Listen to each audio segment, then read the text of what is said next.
l'unité d'Israël autour de ce qu'il appelait son propre slogan. Am Israël im Torato be'artso, le peuple avec sa Torah sur sa terre, c'est ça qui doit nous diriger. Gouvernement d'unité nationale peut-il exister en Israël? C'est le thème de réflexion de notre nouvelle édition du magazine hebdomadaire d'analyse intitulé Israël dans sa région, Israël au cœur du Moyen-Orient. Avec nous en ligne, depuis Jérusalem pour en parler, Chaim Rothenberg, bonjour et shalom. Bonjour à vous. Chaim, vous êtes expert en informatique de profession, enseignant et aussi un disciple de longue date du Rav Léon Ashkenazi Manitou, que vous avez connu de près en France tout d'abord, puis après votre alia en Israël dans les années 70.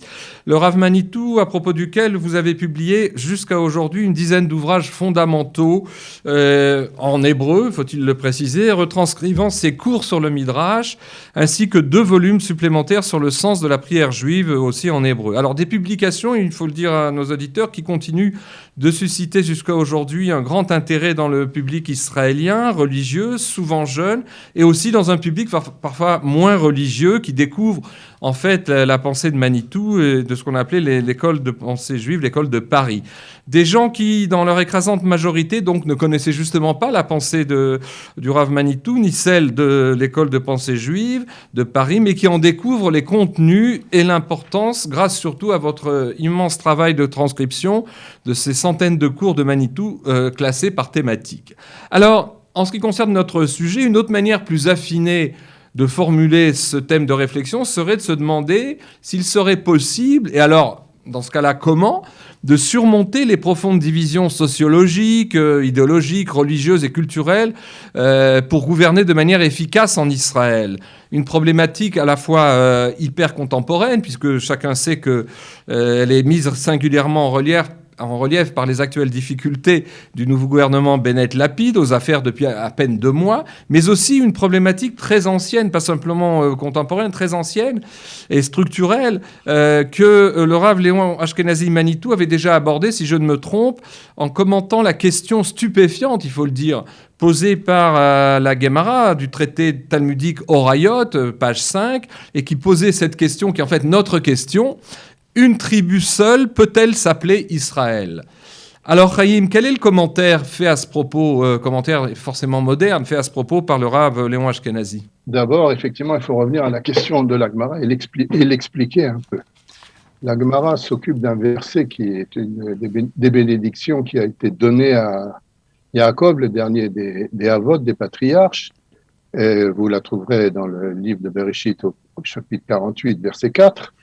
Où Yaakov rapporte ce qui lui a été promis par Dieu en lui disant « Eneni mafrecha, voici je te ferai fructifier, irbiticha, je te ferai grandir, multiplier, unetaticha leka alamim, et je te donnerai comme une assemblée de peuples. » Et c'est cette expression-là, Ka'alamim, qui est le propos du Rav Ashkenazi dans ses cours, pour ceux qui voudront le voir. Les choses ont été mises par écrit, comme ça vient d'être signalé dans le 7e volume de Sot Midrash Toledot, à partir de la page 371. Et finalement, l'expression est très problématique. C'est quoi Ke'alamim? On parle du peuple d'Israël. Alors, si c'est un peuple, c'est un peuple. Ça ne peut pas être une assemblée de peuples. Or, il est bien évident qu'il est question des tribus, et donc 12 tribus qui sont 13, comme nous le savons tous. Et donc, la Gemara pose une question qui paraît assez effectivement stupéfiante. Est-ce que cela voudrait dire, à travers la discussion talmudique qui suit ce que la Gemara veut dire au début, est-ce que ça voudrait dire qu'une tribu toute seule pourrait se prétendre être Israël? Et le Rav Ashkenazi Manitou se sert de cette interrogation de la Gemara pour poser la question suivante. Finalement, ce qui nous a fait survivre pendant le peuple, en tant que peuple, pendant la période de l'exil, c'est une certaine manière d'être juif qui a été proposée par finalement les sages autour de Rabbi Yochanan ben Zakkai après la destruction du temple, et qui a mis en exergue un certain modèle qui est, ce que Manitou d'ailleurs appelait, le modèle du Kohen. Même si le temple n'existe plus, le temple c'était la référence nationale du peuple, même si le temple n'existait plus, on va faire d'une certaine manière un peu semblant que, comme si c'était encore pour tout ce qu'on pouvait faire, Et donc, on a mis en exergue la figure du Cohen comme étant la figure idéale du juif. Eh bien, pendant tout le temps de l'exil, finalement, c'est ce qui nous a permis de survivre. Et tout le monde sait qu'un juif qui, pour une raison ou pour une autre, quittait la synagogue, au bout de 2-3 générations, il ne restait plus rien de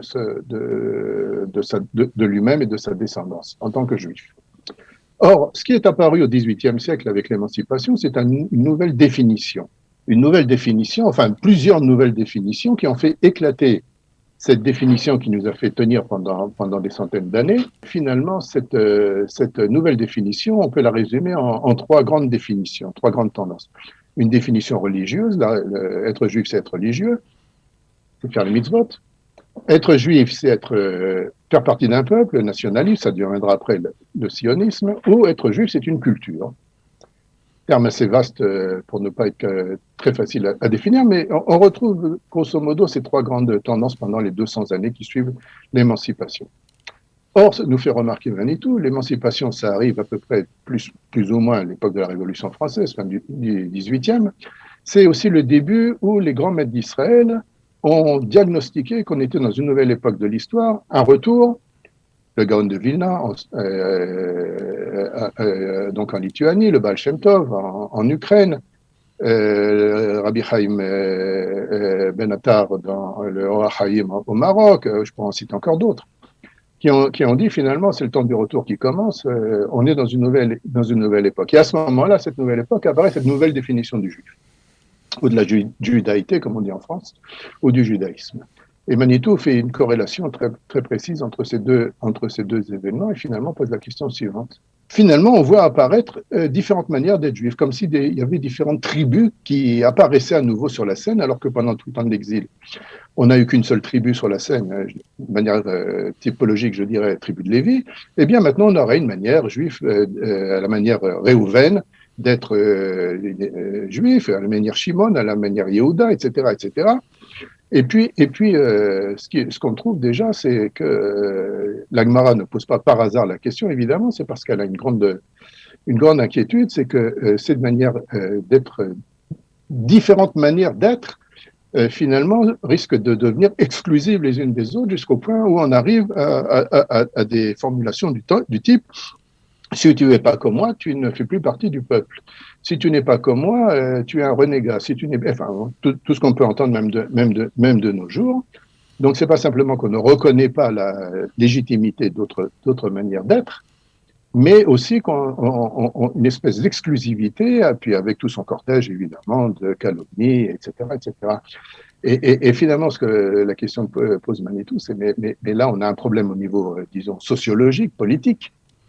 Mais finalement, ça découle d'un problème identitaire, parce qu'effectivement, il y a 12 qui sont 13 manières d'être Israël. Et on a beaucoup de mal à comprendre ce terme, cette proposition-là, Ka'alamim, une assemblée de peuples, où on est un peuple, où on est 13 peuples. Et dans ce cas-là, comment on peut faire cette unité? Or, nous savons tous que le motto, le slogan d'Israël, c'est Shema Israël, Hashem Eloheinu, Hashem Echad. Il n'y a que l'unité par-dessus tout. Donc voilà, Manitou nous oblige finalement à revenir au fondement des choses et à comprendre que les problèmes sociologiques et politiques que l'on vit aujourd'hui dans la société israélienne ont des fondements identitaires très profonds. Il y a des préoccupations qui sont là de tout temps, qui commencent avec le temps des Avot, Yaakov, comme je l'ai dit tout à l'heure, mais autant de nos sages Chazal aussi, et puis à l'époque moderne. Comment on fait pour surmonter cette espèce de... C'est plus qu'une tension, cette espèce d'impossibilité qui semble être structurelle dans le peuple d'Israël. Alors, en vous écoutant développer cette explication, on peut constater, c'est l'hypothèse que j'avance maintenant, que les choses se sont à la fois simplifiées depuis l'époque hébraïque biblique et en même temps sont devenues au même moment fort complexes avec ce phénomène que vous citiez essentiel de processus de retour du peuple juif sur sa terre, puisque chaque juif de retour de son exil, de sa galoute spécifique, ramène avec lui sa manière d'être Israël, avec pour résultat inévitable, je crois que Manitou le constatait, l'a souvent écrit, que dans le pays et la société des Hébreux qui se reforme, moderne, en pensant que cette manière d'être Israël non seulement se confronte inévitablement à celle des autres groupes ou des communautés venues d'autres exils. Et puis, on le voit nettement, cette sophistication, cette complexité, on le voit plus nettement avec la tentative, par exemple, constante de ceux qui prétendent représenter aujourd'hui la tribu moderne des Lévi'im, et qui s'autoproclament les nouveaux Lévi'im, pour imposer leurs habitudes spirituelles et religieuses aux autres tribus ou secteurs actuels du peuple d'Israël. C'est-à-dire, c'est un processus différencié assez complexe qui entraîne une rivalité, en fait. Plus qu'une rivalité, apparemment, Manitou, surtout dans les dernières années de sa vie, passait son temps à dénoncer cette prétention d'un groupe d'imposer sa manière d'être à d'autres. Et c'est pas simplement d'imposer sa manière d'être, à la limite, ça pourrait être légitime quand quelqu'un pense que ce qu'il fait est la vérité. Il serait bien normal. Qu'il essaie de persuader, mais là, c'est pas persuader, là, c'est annihiler carrément toutes les autres possibilités. Or, Manitou disait, voilà, il y a un grand drame dans le monde juif, et il datait ça à peu près du 14e, 15e siècle, c'est que on a pris l'habitude d'oublier qu'il y avait un sujet essentiel qui devait réunir tout le monde. Et c'était ce qu'on appelle en hébreu Emunot Vedeot, les fondements de des croyances et des opinions en Israël. Par exemple, il y a un créateur au monde et il est le seul. Pour l'hébreu, c'est une évidence. Mais tous ces sujets-là, on a commencé à les éviter. Non seulement on a commencé à les éviter, mais on a commencé à dire que chacun, finalement, pourrait penser à la limite ce qu'il voudrait penser. Ce qui est important, c'est que tu manges cachère comme moi. Alors que Manitou dit pas du tout. Traditionnellement, c'est exactement le contraire. C'est qu'il y a des minagim différents dans le peuple. Ces minagim-là, s'ils sont vrais, ont des racines très profondes. Ils expriment des différentes manières d'être Israël. Mais par contre, il y a toujours une unité au niveau des objectifs à atteindre, au niveau des grandes raisons d'être Israël. Et tout ça, à peu près, il y a 200 ans, commence à se diluer jusqu'au point où on arrive à des affirmations qui excluent totalement l'autre. Alors Manitou, vous voyez, dans ce processus qui dure donc depuis 200 ans, mais surtout depuis quelques dizaines d'années en Israël, même dans la société israélienne, vous voyez ce qu'il appelle un processus de birour. Birour, c'est un tri. Un tri entre ce qui va rester finalement et ce qui va être jeté à la poubelle de l'histoire. Or, ce qui s'est passé, c'est que quand on revient effectivement de la galoute, chacun revient avec ses propres habitudes. Et le problème, c'est que dans la galoute, les Juifs ont été habitués à une seule manière d'être juif. Un Juif marocain connaissait le style marocain d'être juif. Et encore, si c'est de Marrakech, c'est de Marrakech. Si c'est de Meknès, c'est de Meknès. Et c'est pas la même chose. Mais comme il habitait à Marrakech, il connaissait cette manière d'être juif. Alors, tout d'un coup, il rencontre une multitude d'autres manières d'être juif. Et là, pour lui, il y a quelque chose qui colle pas. Donc, on est dans ce processus historique de reconnaissance, il faudrait dire d'abord de connaissance du fait que l'autre vient avec sa propre richesse propre, ensuite reconnaître cette richesse-là et essayer de créer une synthèse. Une synthèse, ça ne veut pas dire moi j'ai raison, toi tu as tort, et donc toutes les valeurs sont chez moi et chez toi il n'y a rien du tout, mais au contraire d'arriver à créer c'est pas une espèce d'uniformisation au niveau sociologique, ça Manitou le dénonçait aussi. Mais c'est arriver en marchant vers l'avenir à ressusciter littéralement ce qu'on appelle l'identité hébraïque, au-delà de l'identité juive. Et ça se fait par le travers de la société israélienne. Et donc ça explique toutes ces tensions qu'on vit aujourd'hui à tous les niveaux dans la société israélienne. Alors pour revenir à un des commentaires qu'a fait Manitou, notamment à la fin de son commentaire sur la parachate Massé, qu'on a lu il n'y a pas longtemps, c'est-à-dire les étapes d'Israël dans le désert après la sortie d'Égypte. Un commentaire qui relève, je le précise entre autres, que l'ambiguïté fort exilique du terme exode pour avancer par les traductions françaises, ça c'est derrière Hagav, en passant, qu'on dit ça, les traductions françaises de la Bible pour parler du livre de Shemot. Normalement, Shemot, c'est les noms, mais les traducteurs français, francophones, ont fait en sorte que la sortie d'Égypte et la fin de l'exil constituaient une sorte de situation anormale pour Israël, puisqu'il parle d'exode. Alors, dans ce commentaire, le Rav Ashkenazi a expliqué, très schématiquement, que 4 idéologies existait au sein d'Israël, et on sait que ce qui est écrit dans la Torah écrite, c'est Maaseh Avot Siman Labanim. Ce qui s'est passé, c'est une sorte de pas de symbole, mais une sorte d'annonce de ce qui se passera pour les temps futurs. Et bien, dans ce commentaire, il parle de 4 camps d'Israël qui existait, puisque c'est la Torah qui le dit elle-même, lors de la traversée du désert, répartie autour de la tribu centrale des Lévis.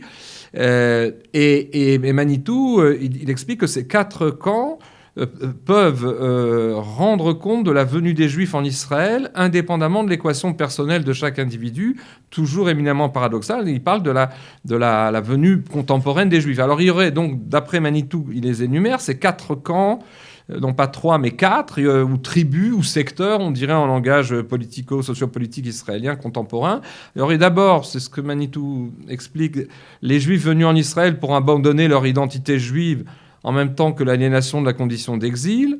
C'est surtout des Juifs non religieux dont firent partie les principaux fondateurs de l'État. Et puis il y aurait une deuxième catégorie à l'opposé, les Juifs religieux antisionistes qui s'accommodent de facto de la citoyenneté israélienne parce qu'elle leur donne certains avantages et leur permettent de vivre libre dans ce qu'ils appellent la Terre Sainte, mais ils refusent par ailleurs de s'inscrire dans le projet sioniste de la fin de l'exil et de la rédemption de la nation hébraïque. Et puis la troisième catégorie, c'est un peu plus péjoratif, mais enfin, c'est les Juifs irrémédiablement, dit Manitou, cosmopolites. La plupart sont nés d'ailleurs de mères sionistes, mais ils sont là parce qu'ils sont là, tout simplement, de manière naturelle, on pourrait dire. Et puis, il y aurait la quatrième catégorie, dite des sionistes religieux, venus en Israël pour être réellement juifs, précise Manitou, dont la grande majorité sont partisans de l'intégrité territoriale de la terre d'Israël, selon les frontières fixées dans la Torah. Oui, je pense que globalement il parle de la même chose. Manitou, il mettait plus l'accent sur l'analyse sociologique, politique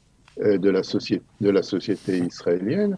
Le Rav Kook, comme toujours, parle au niveau des principes, mais on peut très facilement traduire les principes du Rav Kook et les faire recouper au niveau sociologique et politique. Mais je pense que ce qu'il y a de plus important, c'est ce que Manitou a dit pendant toute sa vie, en disant la chose suivante. Je constate au niveau sociologique ce pluralisme, cette pluralité. Je la constate, mais je veux la dépasser. C'est pas je veux la dépasser, c'est nous devons finalement la dépasser, parce que si on en reste à ce niveau du pluralisme, nous n'allons nulle part. On va continuer, on pourrait appeler ça des luttes intestines, mais encore une fois, n'oublions pas, l'enseignement de la Gemara qu'on a rappelé au début fait suite à la catastrophe de la destruction du temple et de la perte de l'identité nationale peu après. C'est dû à quoi? La Gemara le dit elle-même, Sinatrinam, le Rav Kook lui-même le cite, cette haine gratuite qui s'est installée justement entre ces différentes factions. Parce qu'au lieu de ce pluralisme-là, on arrive très facilement à des factions, on arrive à des insultes, on arrive à nier le droit de l'existence de l'autre d'être comme il veut être, et tout ça, Manitou, mais ça si on en reste là, c'est la catastrophe. Donc il faut trouver le moyen de dépasser. Et comment on peut dépasser? Eh bien, c'est justement d'abord en se basant sur un principe simple, qui est un principe finalement de moralité de bon sens, qui fait partie essentielle aussi de l'enseignement de Manitou pendant toutes ces années. Reconnaître, ça ne veut pas dire accepter, mais je dis reconnaître que le droit à l'autre d'être d'une manière différente de la mienne. Et tant qu'on n'est pas arrivé à ce niveau-là, où il y a une reconnaissance mutuelle à la différence, et encore une fois, ça ne veut pas dire que j'accepte cette différence au niveau idéologique, je ne la justifie pas, je la reconnais, eh bien on va rester bloqué. Et quand on reste bloqué, eh bien la société israélienne est une société malade.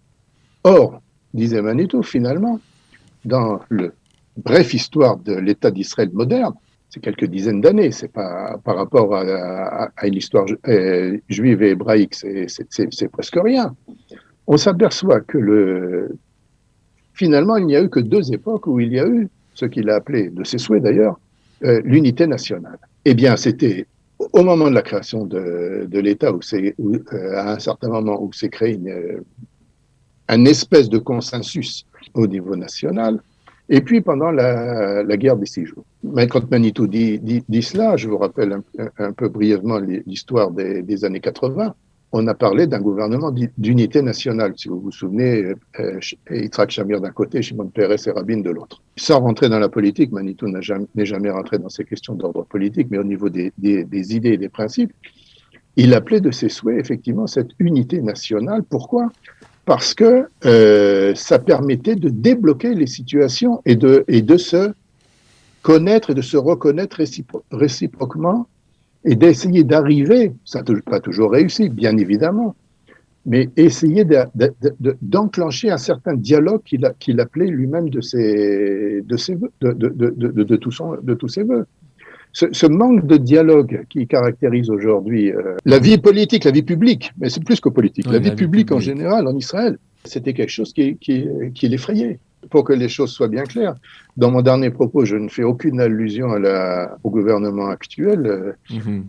Manitou nous a quittés il y a 25 ans, on ne va pas faire parler les morts, donc je ne sais pas quelle aurait été sa position et je ne cherche pas à la deviner, je cherche juste à repréciser un certain nombre de principes qui pour lui étaient absolument fondamentaux.